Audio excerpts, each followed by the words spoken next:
Негізі бауыр адам ағзасындағы ең үлкен әрі ең маңызды мүше болып табылады. Бауыр біздің өміріміз үшін жұмыс жасайды.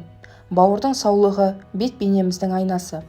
Бауырыңыз сау болса, басқа ағзалар үшін қам жемесеңіз де болады. Негізі бауыр шлаққа, яғни керек емес қоқыстарға толатын болса, оны май басады, цирроз пайда болады, әлсіздік, және де семіздік мазалауы мүмкін, тері сұлулығын жоғалтады, көзіңіз қарауытады. Сондықтан да бауырдың саулығын сақтап, дұрыс жұмыс істеуін қадағалап, уақытында тазартып тұру керек. Бауырды түрлі әдіспен жуып тазартуға болады. Ал біз өте қарапайым сусындармен жуу әдісін сіздерге ұсынамыз. Біріншісі сәбіз шырыны. Тамаша таңдау. Сәбізді шикіде жесеңіз де, шикі сәбіздің шырынын дайындап ішсеңіз де көмегі орасан зор. Егер сәбіз шырынына саумалдық шырынын араластырып ішетін болсаңыз, бауырыңызды жаңа қалпына келтіре аласыз. Сәбіздің құрамындағы флавоноид деп аталатын және де бета-каротин және А дәрумені сіздің ағзаңызға, әсіресе бауырға өте пайдалы. Көктен дайындалған сусын, яғни көктерге бұл қырыққабат, саумалдық, қызылша сабағы, салат жапырағы, аскөк пен ақжелкен жатады. Осы көкөністерден салат дайындап жесеңіз де болады. Ал бірақ сусын әзірлеп ішетін болсаңыз, бүкіл ағзаңыздың жұмысын жақсартуға болады. Сонымен қатар бауырды тазалайды, емдейді, әрі саулығын ұзақ уақытқа сақтайды. Келесі көк шай.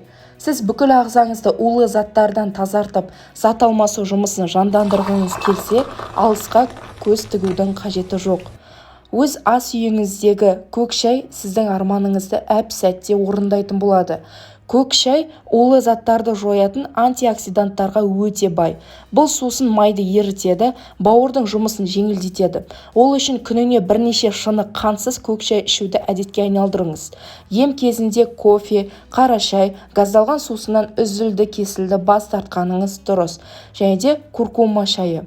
Куркума бұл ас үйден орын алатын дәмдеуіш. Сонымен қатар бауырдың саулығын жақсартатын қолжетімді дәрі. Таза, тегіс және жаңа, жас теріге ие болғыңыз келсе, бауырыңызды тазартыңыз. Ол үшін куркумадан шай әзірлеңіз. Дайындау әдісі өте қарапайым. 1 шай қасық ұнтақты 1 литр қайнаған суға салып, 10 минуттай баяу отта қайнатасыз. Оған аздап лимон шырыны мен шым-шым қара бұрыш араластырып ішсеңіз болады. Және де цитрусты жеміс шырыны. С дәрумені мен антиоксидантқа бай цитрусты жемістер бауырды тез әрі тиянақты тазалайтын қасиетке ие. Сондықтан да бұл жемістерді жиі жеп тұрғаныңыз абзал.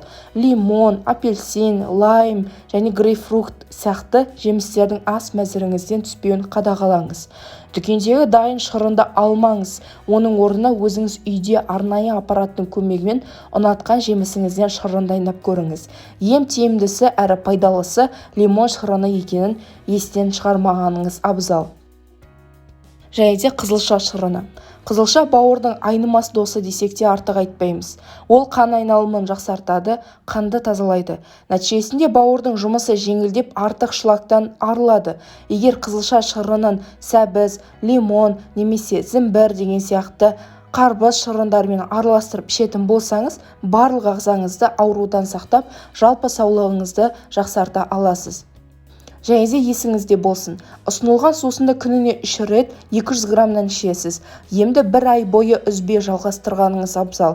Бауырыңыз ауырып жүретін болса, алма шырынын, банан, авокадо және де сұлы, гүлді қырыққабатты көбірек жегеніңіз абзал. Бүгінге айтарым осы, сіздермен бірге болған Гаухар. Соңына дейін қарағандарыңызға көп-көп рахмет. Деніміз сау болсын.